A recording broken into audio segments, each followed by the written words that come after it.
episode 76. On February 7, 1976, Darryl Sittler scored 10 points in one game for the Toronto Maple Leafs. In 1976, Montreal became Canada's first Olympic city, and Teemu Selanne scored 76 goals in his rookie season. Absolutely sensational. Beyond MD, episode 76, here we go! Hey everyone, welcome back to the Beyond MD podcast. This is a long episode, so there's not going to be any small talk today. In the words of Larry David, we're going to take it straight to medium talk. Over the last year, I've been following a newsletter called Post Call. Post Call is a newsletter that rounds up all the healthcare news, money tips and deals, and medical memes and games each week. It is written by doctors for doctors. Recently, I was eyeing some scrubs from Figs, and then sure enough, I saw a discount ad on the Post Call newsletter for Figs, 20% off, very, very timely. So for those of you who like to keep up with news in a very concise manner and like to enjoy some humor along the way, I encourage you to check out the Post Call newsletter. I will post a link in the show notes. I also want to make you guys aware of a conference that is coming up. This is called Updates in Inpatient Medicine 2024. It is hosted by my colleague and friend, Dr. Michael Freilich, who is a physician scientist out of Sinai. Just a few of the topics that will be covered: top 5 trials in the past year that changed practice, a crash course in reading CT thorax, which is going to be conducted by myself, updates in the management of hyponatremia, and updates in stroke management, and more. If you're interested in signing up for this, it will be happening September 24th online from 12 to 2:30. I will post a link in the show notes. So now let's get on to the episode. Today I'm bringing back my friend and colleague, Dr. Matt Poyner. For those of you who may remember, Matt has been on the podcast before. He had a wildly successful episode where he talked about his journey to financial independence and traveling the world. Today we're talking about the Registered Education Savings Plan, the RESP. And Matt also talks about some of the research that he has done behind the scenes on other ways to optimize student aid. It's a really interesting episode.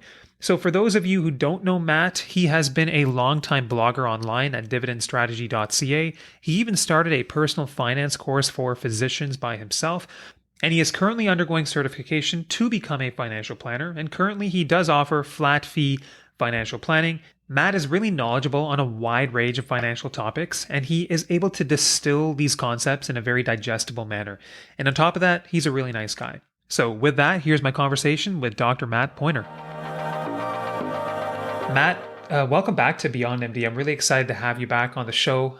Your first episode with me was a huge success. People loved hearing about your journey, your travels, what you've learned along the way. And then you proposed this really interesting idea about RESPs and even just taking things one step further about optimizing finances for our kids when it comes to their education. I thought it was a great idea, so welcome back. Yeah, thanks, Yatin. I'm obviously really happy to be here. I'm a fan of your podcast myself, and this is kind of a fun topic to talk about because I talk with people all the time about financial planning,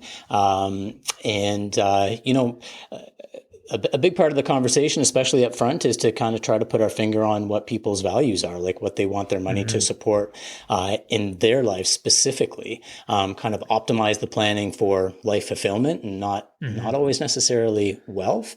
And so people's priorities differ. They might have a priority to pay off debt or save for a house or travel or something like that. But the one thing that is pretty much universal, if people have kids, they care about supporting their post-secondary education, and it's not cheap. So I was happy to reach out to you because I think that this is important. And I noticed that you hadn't, of all the great things that you've covered so far, you just hadn't quite gotten to this one yet. So I'm happy to have the honor of being here and doing this with you. Very astute observation, by the way. I haven't done anything on RESPs, and initially I thought they were quite simple on the surface. But then after I started reading some of your work and digging beneath the surface, there is more to it than it first seems. So I'm really excited we're doing this. Matt, before we get into the RESP though, I just want to ask you, what are you up to now? Because the last time we talked, you had been writing on dividend strategy for many, many years. I know you're still doing that. You're putting out great content there, but now you are financially, you're a financial planner now, essentially, right? You've been taking the steps to get certified and things. How's that going? Yeah. So, actually, dividend strategy is taking a bit of a backseat now because I am so busy doing flat fee financial planning is what I do. Technically, I can't call myself a financial planner yet. until I had the letters behind my name. So one of the things that I've been doing is taking all the courses in order to get my CFP, so Certified Financial Planner designation. And so where that's at is I have completed all of the courses and I am now basically studying for the exam, and I'm going to take it this winter and hopefully pass the first time around. That's my goal. Apparently it's pretty tough. It actually kind of feels like being in residency all over again and like preparing for the final exams there. Well, I was going to ask you about that. So it sounds like the material is fairly rigorous, like the prep process and all that. Yeah. It is. But I'll also say, it's actually been quite validating because that was certainly not the beginning of my education in personal finance. Like I've always been interested in personal finance. I kind of inherited that from my father. But I didn't go into business school or anything like that. I think because I've never really been motivated by money per se. I've been more motivated to find like meaning and fun and kind of challenging and entertaining things to do with life. And so, as you know, but maybe not all of your listeners know, I'm a physician first. So my background, my entry into the world of personal finance is a little bit weird. I really started learning about this stuff in earnest as a resident when I earned my first paycheck and I made the same mistakes that most people do. I started with a high fee, like high MER mutual funds with a financial advisor. But I was always interested in this stuff and learning along the way. And so after a couple of years, I started managing our own money. I've been managing our family's money for over 20 years now, reading constantly along the way and also practicing medicine. And so that just kind of grew and evolved over time. And, the mistakes I made at the beginning were that I bought into this idea that, being a successful investor and managing your own money needs to be really complicated. And it's about like finding really good companies and buying them before anybody else realizes that they're really good companies and paying attention to the news and avoiding the next market crash and then buy when it's low and sell high and all of this stuff that seems to make sense on the surface, but in practice, it doesn't actually work out most of the time. And the real key to success in personal finance is actually way, way simpler than that. It's not always easy, but it is simple. And if you follow a handful of pretty simple concepts, then you will be successful. And I just found that so empowering personally, but also kind of sharing that with other people that after 14 years of medicine, as we talked about last time, we decided like we'd done enough things right with our money as a family that we realized that we had choices. So we decided to travel around the world for a year as a family. Yeah, I love that story so much, Matt. That was very inspiring for me. And I think that you were one of the people who planted the seed to push me to try and do some of the same. So I can say happily that since 2023, we have been doing a ton of traveling as a family. Yeah. Everyone's bought in. The boys have bought in. They're great travelers now. And we've built a lot of memories along the way. So I love that story about you. Yeah. And I think, there's something about traveling, particularly, at least for me, traveling for long periods of time. It after a little while, it no longer felt like a vacation. It was more of like a nomadic lifestyle. And it was, as I say, when I'm describing it to some people, like it was really as much of a journey on the inside as it was on the outside. And when we came back, what my wife, Lindsay, and I realized is that real wealth is having control over your time, and life's too short to kind of continue down paths that aren't right for you. And for me, medicine I'm so glad I had that chapter in my life. Don't regret it for a second. Still comes in handy when kids have symptoms and injuries and things like that. Yeah. But what I realized when we got back from our trip is that the way that I can continue to contribute is by doing this. And I really wanted to help people more with money because it's just so interwoven with every aspect of our lives. People are only going to be able to do what's important to them if they understand money. And so that's really where I come from philosophically with what I do now. I started a course for doctors, and that was good, but what really took off was the one-on-one flat fee financial planning, and really, I guess, kind of the market told me what people needed, and so that's what I do full time now is flat fee financial planning. I don't sell anything. I don't manage people's money for them. I don't receive kickbacks. It's just being unbiased like that is really important to me personally, and it's what a lot of physicians are looking for as well. Somebody who they can trust, knows what they're doing, particularly around corporations and physician finances, and can really kind of guide them to an evidence-based, simple way to manage their own money. That's also very, very effective, and so I love it. It's that's what I do all the time now. Amazing. So you're not necessarily investing people's money, but let's say somebody comes to you, you will get to know them, understand what their priorities are, where they are in life, and then you will help them to generate a roadmap. Am I understanding that correctly? Yeah, that's a really good way. That's a really good way of putting it. So I don't manage people's money for them, but I give them a roadmap or a blueprint for how to manage it effectively themselves. And what a lot of people come to realize once they start getting interested in this stuff is, just buying VGrow is not a financial plan. There's other components, multiple other components of a financial plan, like cash flow management, risk management, retirement planning, that all need to be considered together. Mm-hmm. They're not necessarily overly complicated. It's totally in the wheelhouse of anybody who's smart enough to become a doctor is absolutely smart enough to manage their own money if they have a bit of interest and they have a little bit of time to invest in that process. But all of those things are important and they all need to work together. And so it can be overwhelming at first if you're not familiar. And so I just try to make sense of it all for everybody, take all that mountain of information that's available to all of us and distill it down to what's important for that individual client and their family. And then very efficiently, because doctors are busy, our time is really valuable, put it into a working plan. And RESPs are obviously part of that if you've got kids. Yes, we're going to move on to this, but one comment. I have to tip my hat to you, Matt, because I think when somebody is going through a transition like you went through, you practiced medicine for 14 years and then decided maybe it was time to pivot. I know a lot of people who have not gone through the exact same thing, but who have gone through these transition phases. There can be a lot of confusion there, a lot of uncertainty there, but it really sounds like you made this opportunity to pivot, deliver value to people in a different way, a real priority.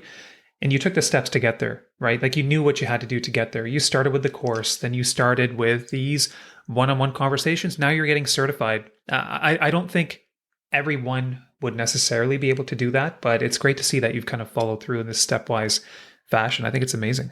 Well, I appreciate that. I think you're probably giving me too much credit. And it's not like I always had everything figured out.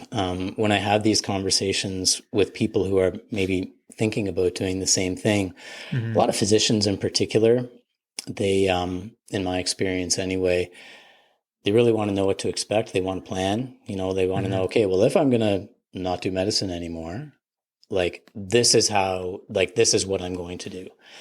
And I actually found that I couldn't do that. I didn't know what we were going to do after our trip. I didn't know if we were going to continue traveling. Actually, we were literally shopping for sailboats, catamarans. We thought we were going to continue sailing after our backpacking for a year. So my point is that I think it's more common that, particularly for really, really busy people like physicians, and I was definitely in that boat, sometimes you just need to make the leap. Know you have the financial means to do it. You've got that space. Make the leap, hit that giant reset button, give yourself space and time, and see what happens.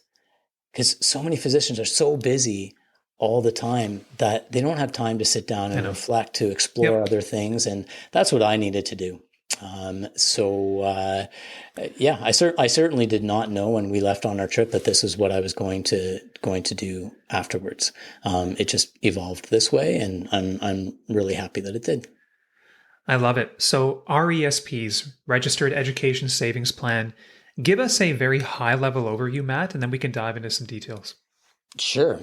So first of all, the RESP is the best way to save for post-secondary education that is available to us, at least since 2018. before 2018, when the government instituted the TOSI rules, there was actually a superior strategy for those of us physicians who are incorporated, which would have been to pay our adult children dividends from the corporation. And so I was in that boat. I was an incorporated physician, and that was my plan. And then they changed the rules. And what the TOSI rules meant was that if you were to pay a family member dividends who is not working at least 20 hours for a corporation, blah, blah, blah, blah, blah, those dividends would be taxed at the highest marginal tax rate. Mm-hmm. So essentially eliminated the ability to do that. So all of a sudden, I've got 4 kids.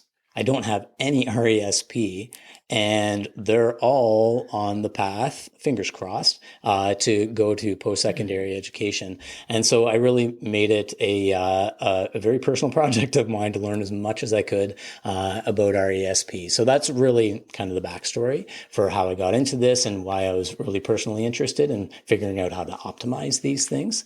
There's nothing like rule changes to the corporation like that to really like get you going in high gear, right? Fire. Yeah. For sure.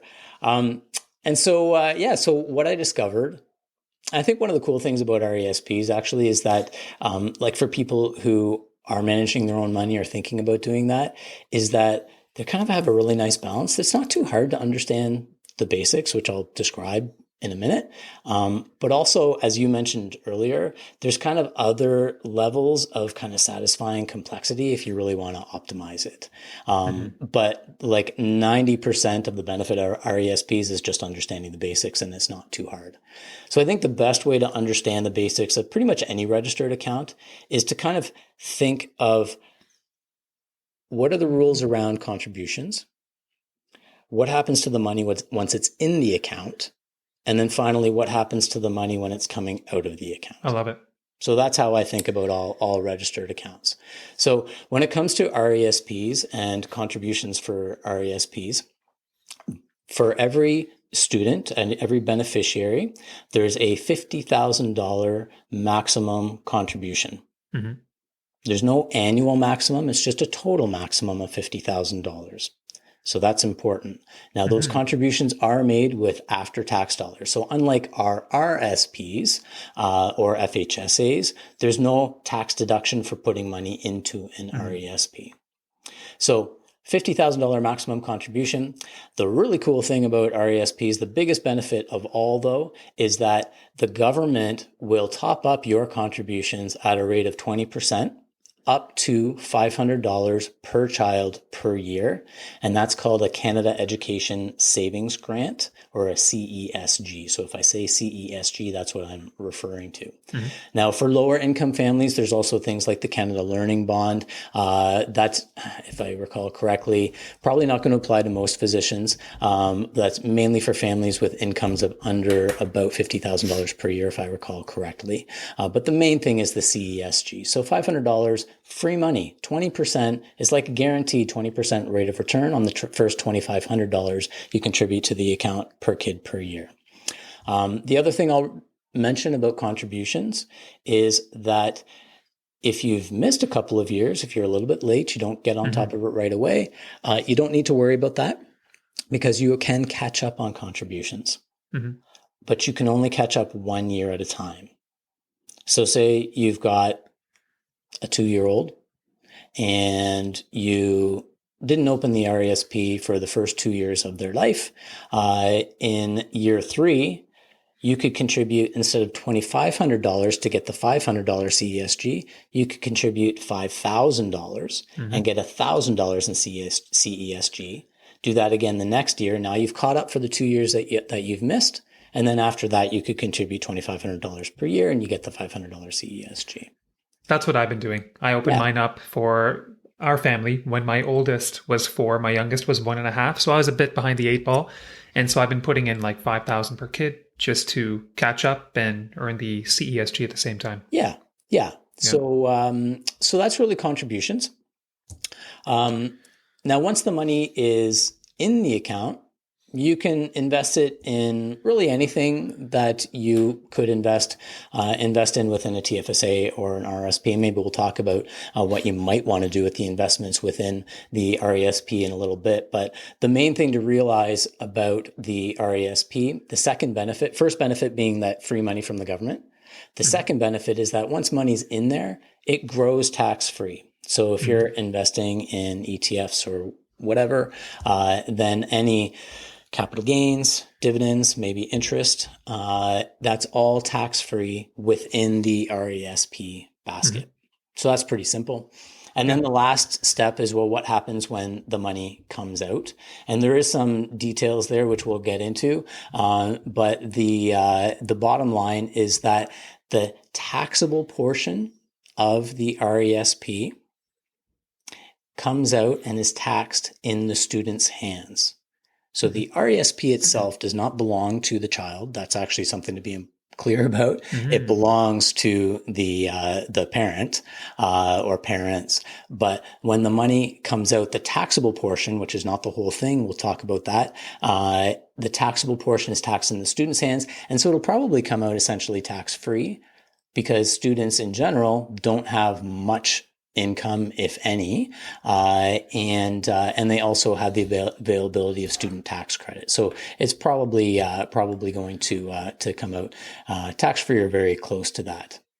Okay, let's talk about setting up an RESP. When I went and set one up, I ended up setting up a family RESP, but then you can also set them up individually per child. I think each option comes with its own set of pros and cons, but maybe you can just take us through that briefly in terms of setting one up. Yeah, it's pretty simple. For the vast majority of people, a family RESP is going to be the most appropriate. The difference, technically the names are family RRSP and specified RRSP, or an individual RRSP, RESP, as you say. So there's really not much of a reason to open a specified or individual RESP unless you want to open an RESP for a non-blood relative. So what the government deems as a blood relative is a child, biological child, adopted child, stepchild, grandchild, or sibling. Any of those, you can open up a family RESP. But say you wanted to open up an RESP for a niece or a nephew or a cousin or something like that, you can't open a family RESP. It has to be specified. Okay. The reason why there's not really any cons to opening up a family RESP. And the benefits of opening up a family RESP is that it's much more flexible. So if you have two children and one of them goes to university and then medical school, and their education costs are much higher, say like twice or three times that of the other child who chooses to go to trade school or something like that, you can use the assets in that RESP between those two children in any proportion. It's perfectly fine to do that.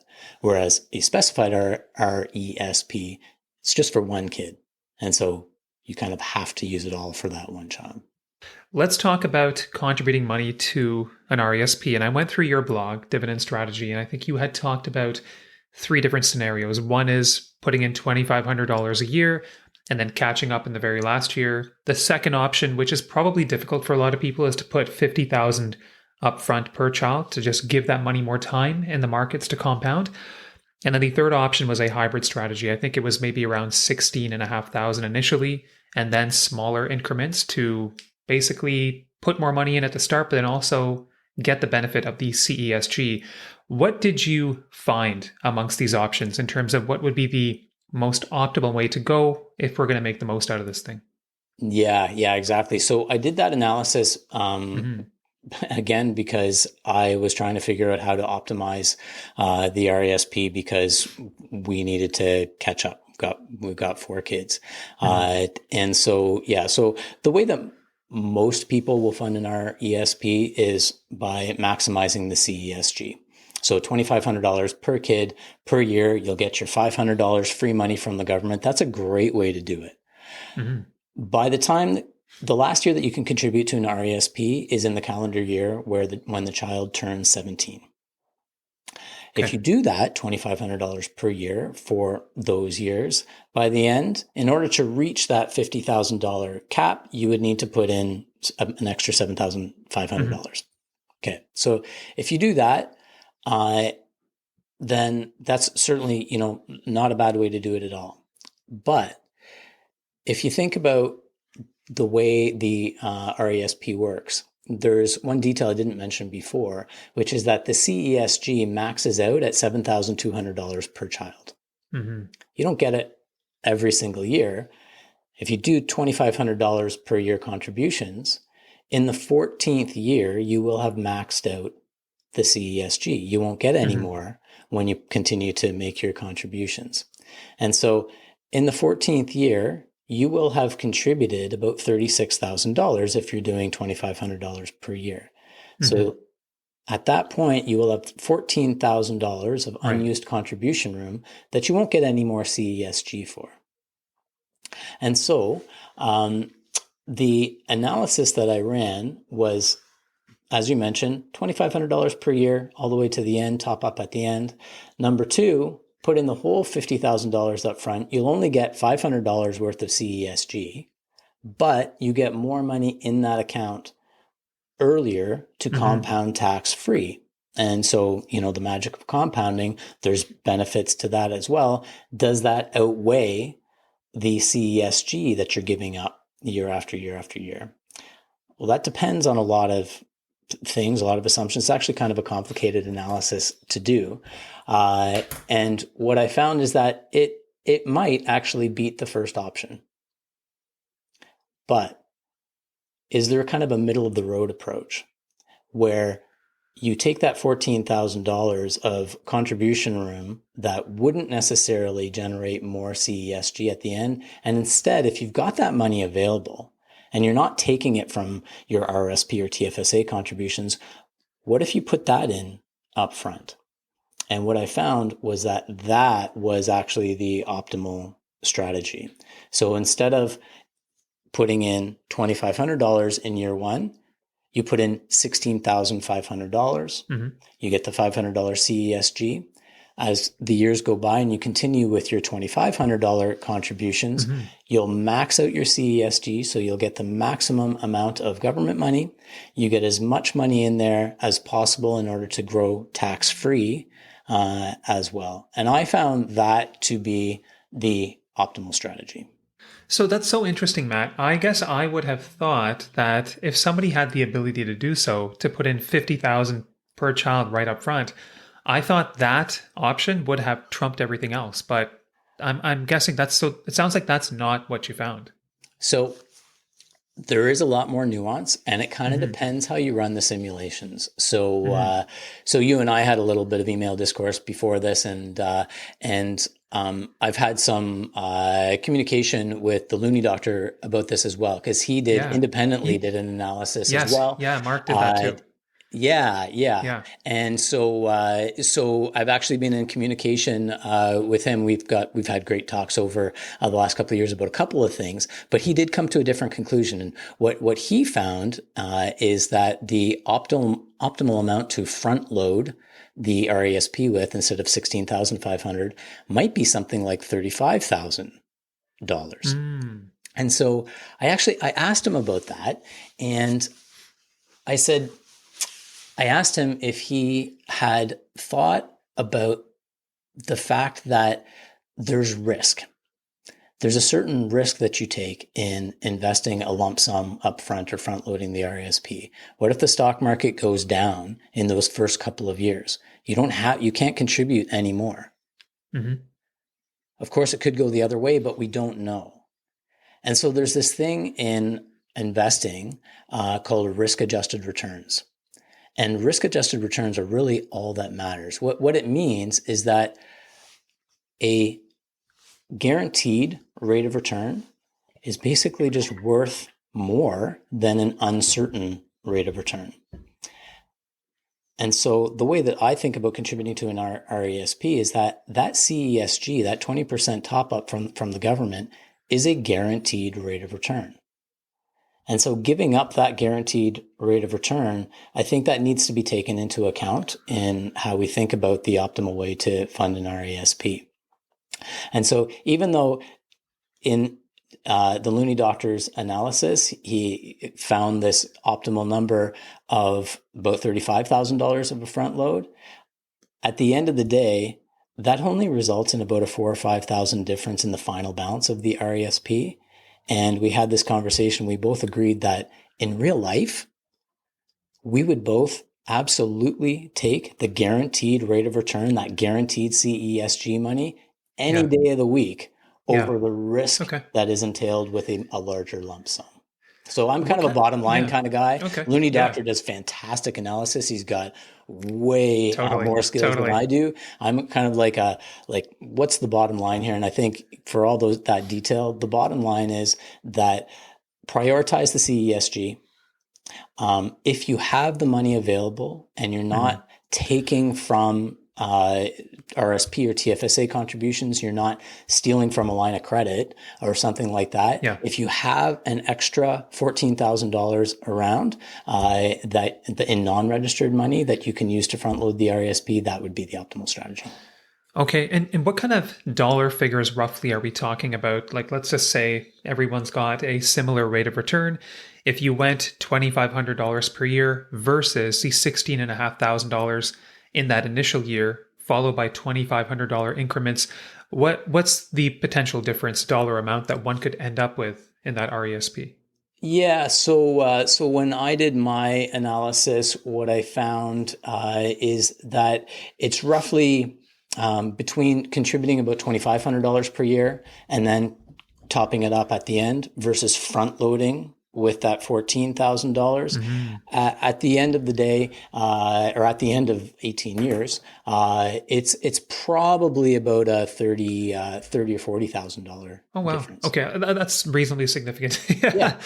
Yeah. Okay, so when I started to invest in the RESP for Rohan and Zion, my two boys, I started with something a bit more aggressive, so XEQT. Actually, I put in VEQT because I was doing XEQT myself, and I was like, okay, let's see which one does better. Probably doesn't matter, but for all intents and purposes, XEQT. I was kind of I was starting with that, but now Rohan is entering grade 5. Next year, he's going to be in middle school, and there's not an indefinite investment window until the time will come when he will be relying on that money. So then I actually decided to put on the brakes a little bit, and I dropped down to XGRO, and I wondered, have I done this too early? But again, I'm trying to do what's right for me. But I'm curious, Matt, what kind of approach do you take? And even in your conversations with other people, depending on where your kids are at, what investment approach have you been taking or have been advocating for inside an RESP?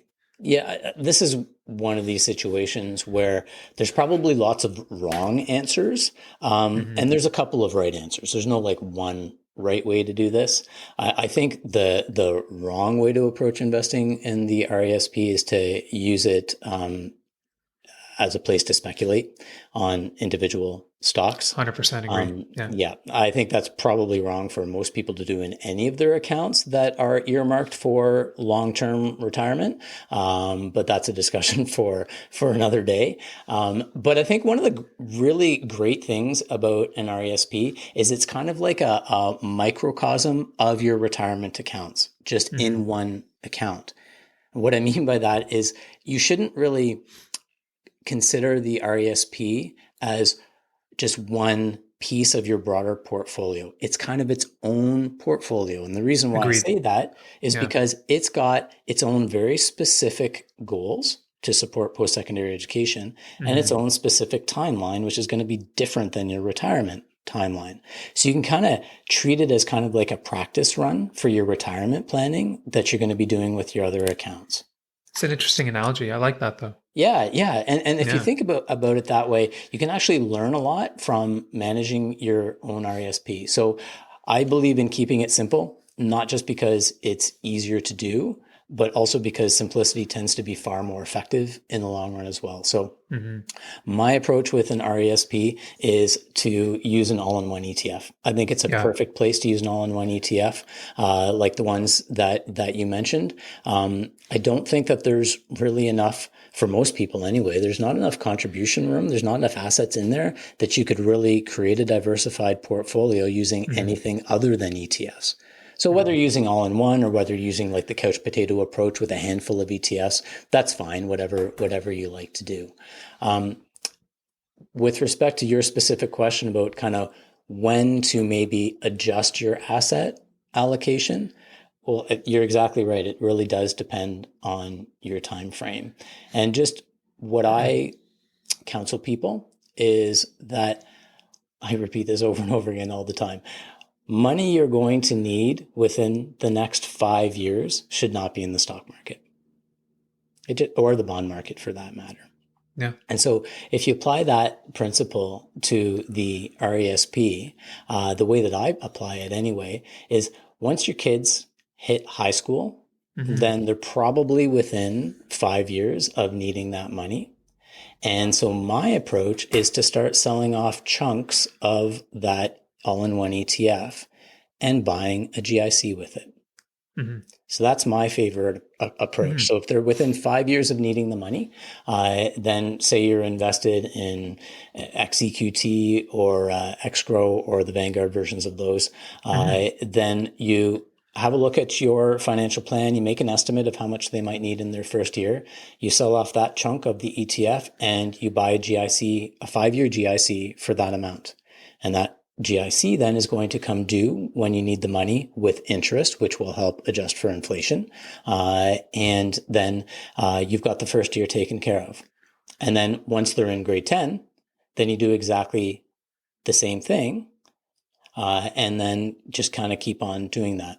If you've waited a little bit longer, then of course you could just look at maybe they're going to be going to post-secondary education in 2 years. Then you might buy a ladder of a 3-year, 4-year, and 5-year GIC, for example. But that's my favorite way to do it is to not play around with the asset allocation ETFs. Just stick to one, whatever you're comfortable with, whether it's 80-20 or 100%, 60-40, whatever works for you. But then building a GIC ladder so that income is guaranteed, is coming your way. You don't have to worry about it. That makes a lot of sense to me. And it just, that resonates with me 100%. I like that approach a lot. One thing I've been doing right now while the kids are young, I'm fairly risk averse with the RESP. I definitely do not speculate on individual stocks with that. Never would do that. One thing I do is while the kids are right now 10 and 7, I have about 15% of it allocated to like a high interest ETF, PSA. And that's kind of always there. And then when the markets dip a little bit, then I may move a little bit over. But then as time goes on, certainly grade 8, 9, I think I take the approach that you advocate for. Okay, things are going to grow in this bucket, tax sheltered, as you mentioned, and then we're going to be withdrawing. So this is like the last half of the conversation. There's a bit of an alphabet soup here. I don't really want to complicate it too much, but you kind of have the return of payments, the educational assistance payments. But I guess my question is, when it's time to withdraw, what is kind of the strategy that you tell people to take? First, I would imagine that people should sit down and realize, well, over what time frame will their kids be in school? The money will probably they'll have to withdraw it over that time frame. And then within the different buckets inside that RESP, how do you suggest that people start? Maybe give us a bit of an overview here. Yeah, I think that's the first thing to realize that a lot of people don't realize what you just said. There's different buckets within the RESP. So their contributions that you made into the RESP, that is one bucket. Those contributions you've already paid tax on. So the RESP belongs to you as the parent. You could take those contributions out anytime and completely tax-free. Few minor details there, but essentially anytime tax-free. The other bucket is kind of divided into, there's the money that you got from the government in terms of the CESG. And then there's also the investment returns that have accumulated in that account. Both of those are taxable to the eligible student. Those combined, so CESG and the investment returns, when that gets taken out, that is called an education assistance payment. So it's the EAP, and that is taxable to the student. In general, from a strategy point of view, and really just to kind of be aware, that's the money you want to take out first. Because generally in the first couple of years of post-secondary education, that's generally when the student's income is going to be the lowest. In later years, they might have a co-op or something like that might bump them up. So in general, you want to take out the EAP first. And when you apply to your brokerage to make a withdrawal, they'll actually have that on the form. Do you want to take out EAP, or do you want to take out, they might have a slightly different label, but usually it's a PSA, post-secondary, now I'm blanking on it. Oh, it's PSE, post-secondary education payment.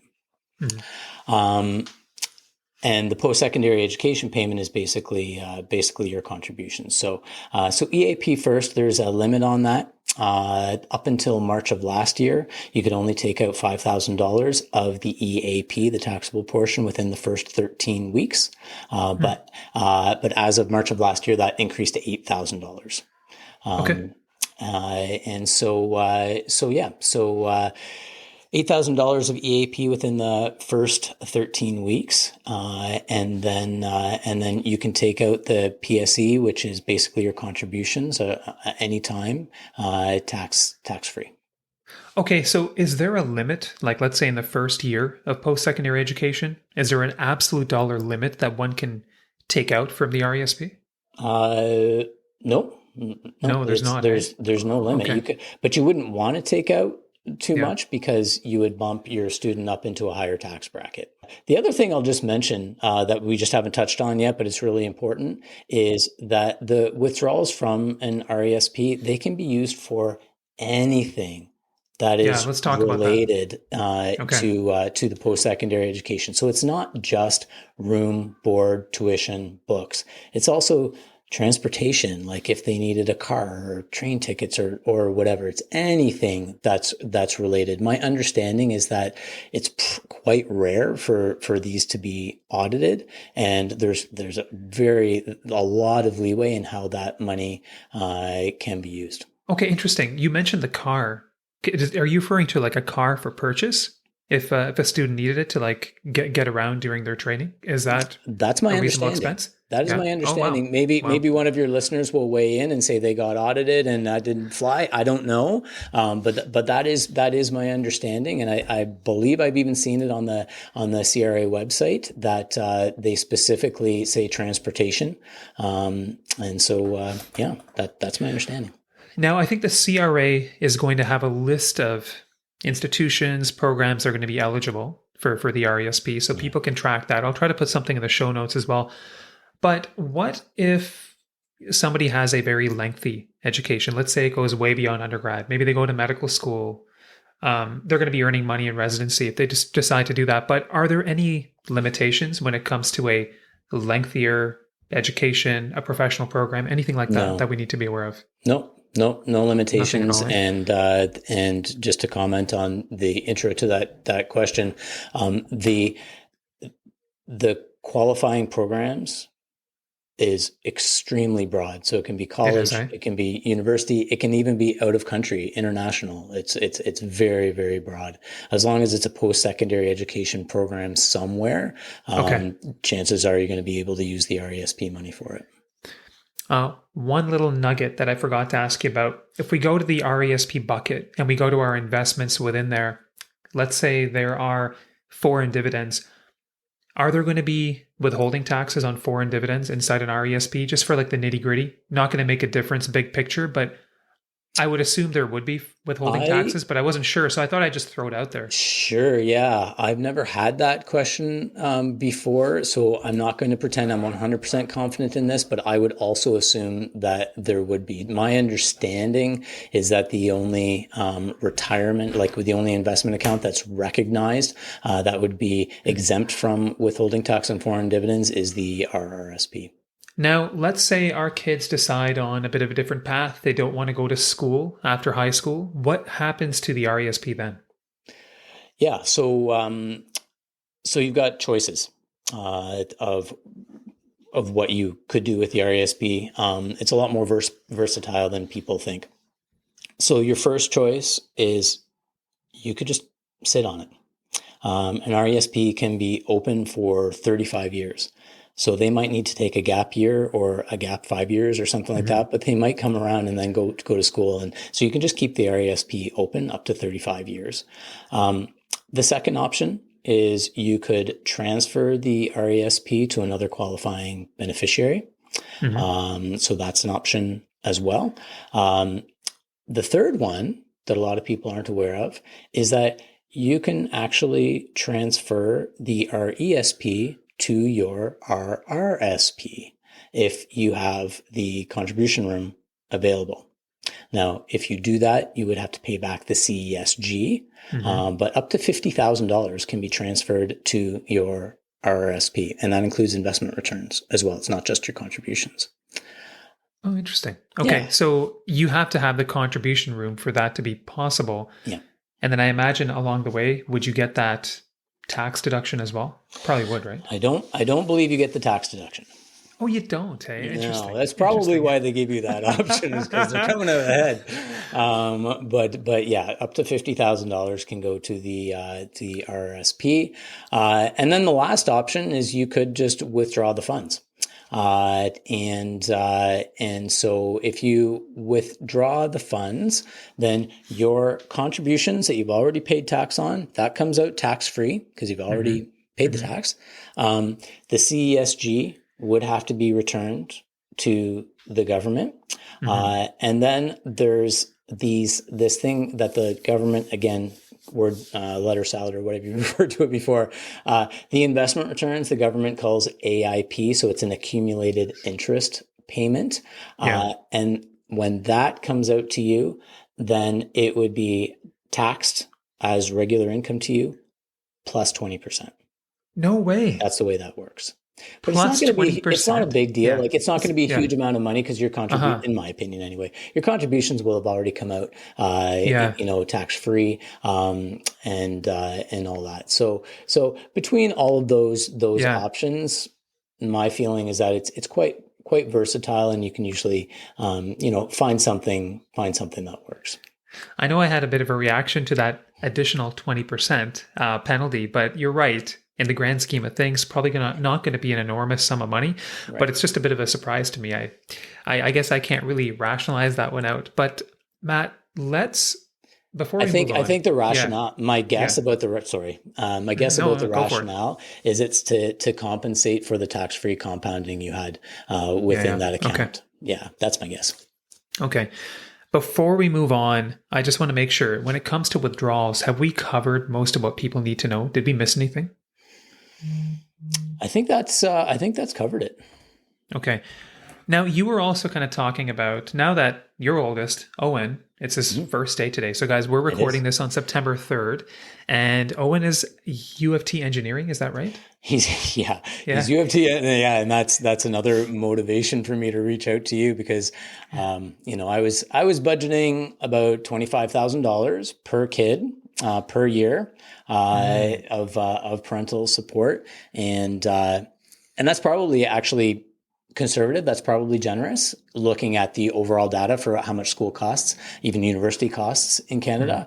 But these engineering programs, man, like the tuition alone at most engineering programs is about $15,000. Is that right? 15 grand? Oh, and his accommodation alone per year, not even including food, is about $25,000. Holy smokes. Yeah. This is not our choice. This is like what U of T gave him. And then of course there's food on top of that, books and all kinds of extras.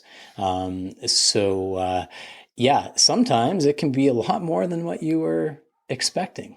Wow. I didn't know about the $15K for tuition for engineering. I'm not at all surprised by the accommodation, given that he's at U of T in Toronto. Yeah. Now, Matt, what about, I think you maybe have some thoughts and some observations about, okay, you've got the RESP. Now, when it comes to just kind of maximizing financial assistance for our kids. I think you had mentioned that the parental income can also play a little bit of a role. Can you talk to us about this just so we can round out the conversation? Yeah. So I had a personal interest in this. I started thinking about it when I realized what the bills were going to look like for Owen in particular. And doing what I do now, my wife works part-time. She does speech therapy. She loves her work. She doesn't make a lot of money at it though. And for me, doing what I do, I do have the option of scaling my work up or down, and like I'm in control of how much I make. And so knowing that student aid is calculated based on, largely anyway, based on family income, I got thinking, well, is it worth me maybe scaling down and going part-time so that Owen could get more student aid? Now, before I get into maybe some of the details of what I discovered kind of analyzing this, I will say I realized that this might rub some people the wrong way. Adjusting your income just to get more student aid. I totally understand if people have conscientious objections to that. Personally, I feel pretty comfortable with it for a variety of reasons. The first one is because, RESP contribution limits haven't changed since 2007. It has not caught up with the inflation for post-secondary education costs. And so we all have to find ways to kind of make it work. Second thing is I'm a little bit chuffed about the change in the rules in 2018. And so, I do feel like, we're just playing by the rules that the government sets. And so I personally feel okay to kind of, as long as we're working within the rules, kind of play the game as they've set them. Reasonable, yeah. So I just want to kind of put out that disclaimer that this might not be for everybody. But the research that I did, I found out that, I could adjust my income a little bit and Owen could get more student aid. And in particular, then I got thinking, well, what if I no longer have my medical corporation? Because I haven't been practicing for about 4 years or so. But I had the option of making a new corporation, running my income, doing flat fee financial planning through a corporation. And because we don't need all the money, we've got some non-registered funds. We could live on our non-registered funds from the sale of a previous house and take a lower income in order to allow the kids to get more student aid. And what I was able to confirm is that the family income that is used in order to determine student aid is line 150 on your personal tax return. It does not take into account corporate income. It is just personal income of the parents. So when I realized that, then I dove into analyzing, okay, well, what could be like the optimal family income in order to optimize student aid? And what I found is that if you can get your family income to about $100,000 per year, if you have 2 kids going through post-secondary education, they could get up to, over a 4-year degree, combined, they could get up to $60,000 in grants that don't have to be paid back. Not to mention about $80,000 in interest-free loans, interest-free while they're students and 6 months after. And so it can make a really big difference. If you have the ability to do a little bit of financial planning and adjust your income in those years when kids are in school, it can make a big difference in the right situation. Now, there's lots and lots of details that go into those calculations. There's, it really depends on, do the kids have assets other places, like have they received an inheritance from a grandparent, or something like that. It's very school specific as well. But I just want people to be aware of this, that this is an option for some people. If you need to have other money that your family can live on in order to do this. And so if you have non-registered money, or for incorporated physicians, not to get too deep into the weeds, but incorporated physicians, they might have a CDA balance, a capital dividend account balance in their corporation, that money can flow through tax-free. That does not show up on line 150. These are all things that can be done in order to maximize student aid. So I'm going to interject here quickly. I know that this topic that we were talking about is probably under-discussed. There's not too much information out there on that. After listening to this episode, both Matt and I thought that we could maybe provide a bit more information around this discussion on optimizing student aid. So I did ask Matt offline to offer a few more considerations and some key take-home points, and this is what he had to say. So the first take-home point that I wanted to make is that the strategy might not be worthwhile if only one child is attending post-secondary education, depending on how much student aid they qualify for, but it is likely to be beneficial if 2 or more kids are attending post-secondary education at the same time. So that's the first thing. The second thing to recognize is that there are a lot more factors that go into determining student aid other than just family income. So things like family size, whether the students have any disabilities like ADHD, for example, whether there are other assets in the child's name. But if 2 or more kids are attending, lowering the family income to about $80,000 to $100,000 per year will very likely result in total government grants, so money they don't have to pay back, of somewhere between $50,000 and $70,000. In fact, chances are that the grants will be higher than that because most schools have financial aid programs as well. And in my analysis, I only considered government aid. So potentially the kids could get roughly twice as much money, depending on how the specific school calculates their aid. So that's point number 2. Point number 3 is that assuming that an $80,000 to $100,000 per year in salary won't quite cover all the family's expenses, the additional non-registered funds that you might need in those years could come from a variety of places. They might come from a previous sale of real estate. They might come from planning ahead with higher corporate compensation while the kids are in high school. Or another good option for a lot of incorporated professionals might be a capital gains harvesting strategy. So harvesting capital gains in the corporation adds a balance to the CDA, the capital dividend account, and that money can flow through to the shareholders tax-free, and it is not reported on line 150 on the personal tax return, which is what is looked at when family income is being determined. As a last resort, you could use TFSA funds as well, but those other options I think would be superior. The very last thing I want to tack on here is that even if you don't use this strategy for whatever reason, I strongly encourage all of my clients to have their children apply for student aid. There's a bunch of reasons for that, but one of them is that a lot of high earners that I come across assume that no student aid will be available because of their high incomes. A lot of them are surprised to find that interest-free loans are actually available, even up to pretty high levels of family income. What it also means is that applying for and getting student loans means that the students have skin in the game and engages them with the financial realities of their education. So that might be the biggest benefit of all, financial literacy. Anyway, I hope that helps your listeners maybe clarify some of the take-home points on that particular topic. And I also, of course, hope that the rest of the conversation was useful to them as well. I want to ask you one really important question. I know that you, for quite some time now, I have viewed you as somebody who is financially free. You know, you've had the time freedom to spend that time with your family. I was having a few conversations with some friends, and I'm not trying to worry anybody in my department or hospital, but mentally I have toyed with the idea of scaling down work a little bit. Haven't done that yet for various reasons, but a few people told me, they said, Yatin, you may want to do that now while your kids are really, really young. They're probably going to need you more now.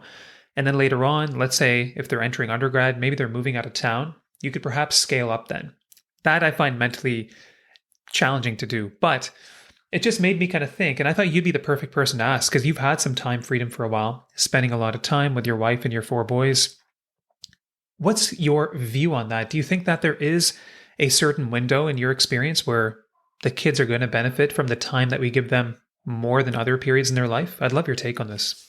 Yeah, I do think so. I had I had kind of an epiphany in around 2017 that it's so easy to just go on autopilot. The definition of success for a lot of us was kind of defined for us, and we kind of take it for granted that, you work hard in school, you get the best grades you can, you maybe even get into medical school, become a doctor, but it doesn't stop there. Then you work really hard as a doctor, you make lots of money, you're really, really busy.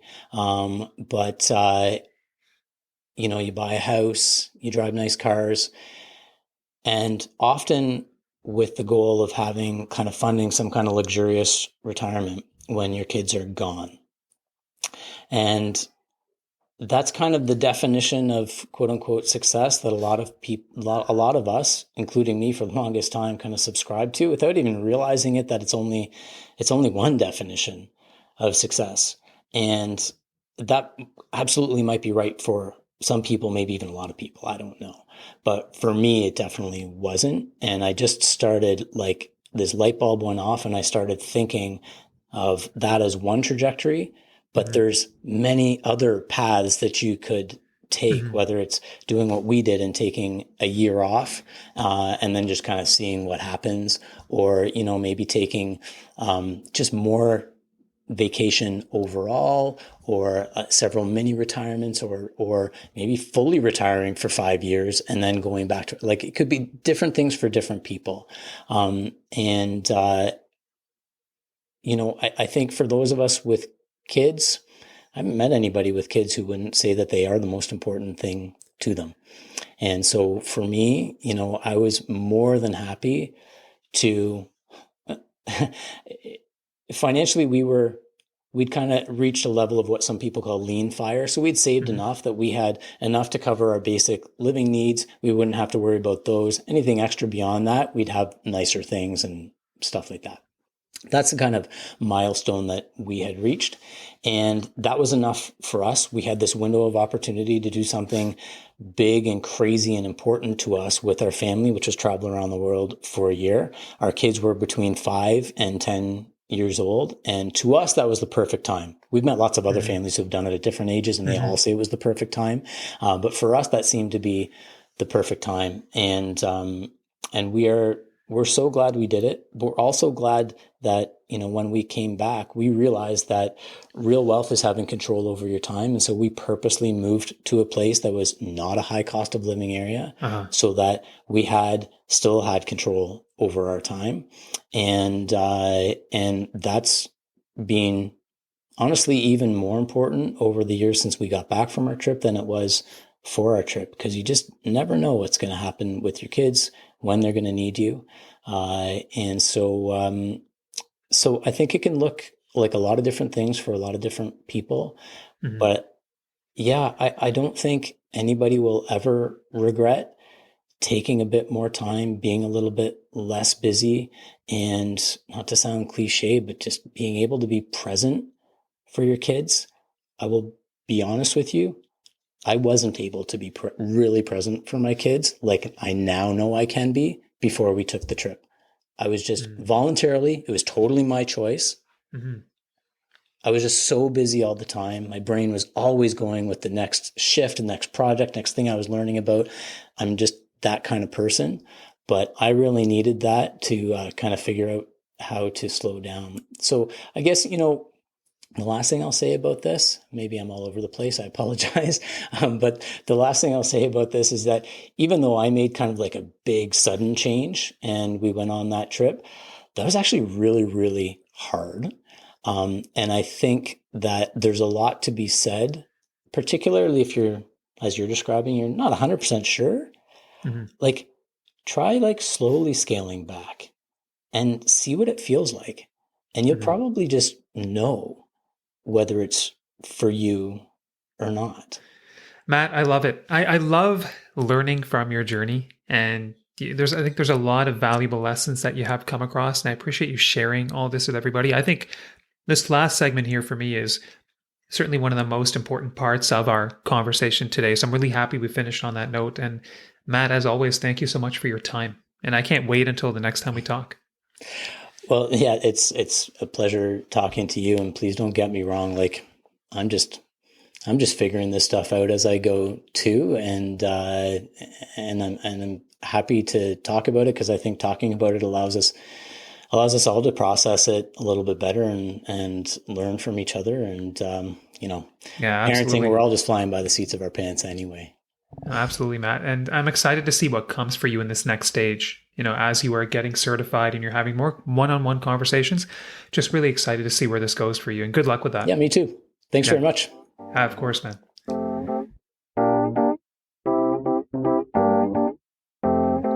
Okay, everyone, thank you again for taking the time to be here, and thank you for your ongoing support.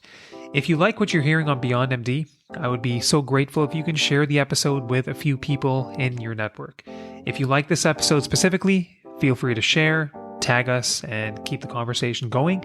And I will, of course, see you in the next 3 weeks. Until next time, stay well, stay savvy.